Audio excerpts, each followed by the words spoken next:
We have some breaking news out of the Supreme Court this morning. As the court winds down its term for the year, there have been three big cases, big decisions we've been watching for. We have one of them now involving a critical freedom of speech case. NBC News Justice correspondent Pete Williams is outside court. So, Pete, explain this case involving a clothing line whose name we won't be saying here on this broadcast and what justice has determined. Well, I'm going to spell it out once. That's been the decision of our management, how I can handle this.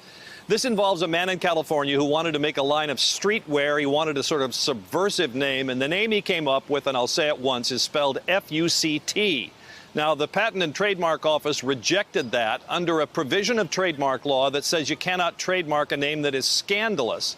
And today, the Supreme Court said that provision of trademark law is unconstitutional. It's a violation of freedom of speech. Now, just 2 years ago, the Supreme Court struck down a similar provision that had blocked a trademark for an Asian American band in Portland that wanted to call itself Slants.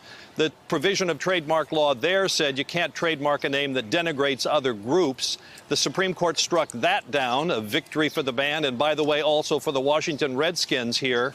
They wanted to trademark their name, and at first they couldn't. Now they can. And now the Supreme Court says that it's a violation of free speech to block these scandalous or offensive names. Now, several of the I must say this is a bit of a surprise because on the one hand, you can sort of understand the freedom of speech argument here, but several of the justices, when this case was argued, seemed to be concerned that this would open the door to all sorts of bizarre and offensive names. But nonetheless, that's the holding of the Supreme Court today. So this clothing line can get its name trademarked. We've got 9 decisions left. And now we have 8 decisions left. The final case that was just decided has to do with the extremely interesting questions of punitive damages in maritime law, and I won't go through that with you. So we don't know what the next day is for decisions yet. We got 9 cases left. Undoubtedly, we're probably going to have 2 more decisions days later this week. Hallie? Pete, what are the broader implications of this freedom of speech ruling that the justices have made? Can you talk through that?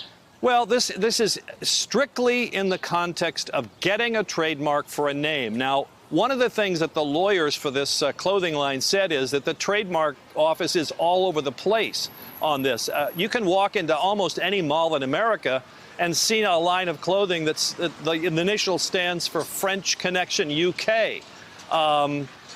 There are all sorts of names like that that have gotten trademark protection. And one of the arguments the lawyers for this California man made is that this is pretty inconsistent. It's sort of in the eye of the beholder. So what it means is it's going to be much easier to get trademark protection for words or images, by the way, that are risque.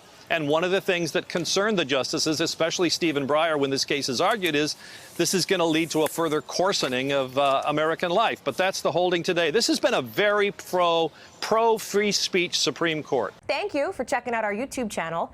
Why don't you subscribe? It's really easy. Just click on that button down there. And for more news from MSNBC, click on any of these videos here for the latest interviews and highlights. You can get more videos from MSNBC with our newsletters. Head over to msnbc.com/newsletters to sign up.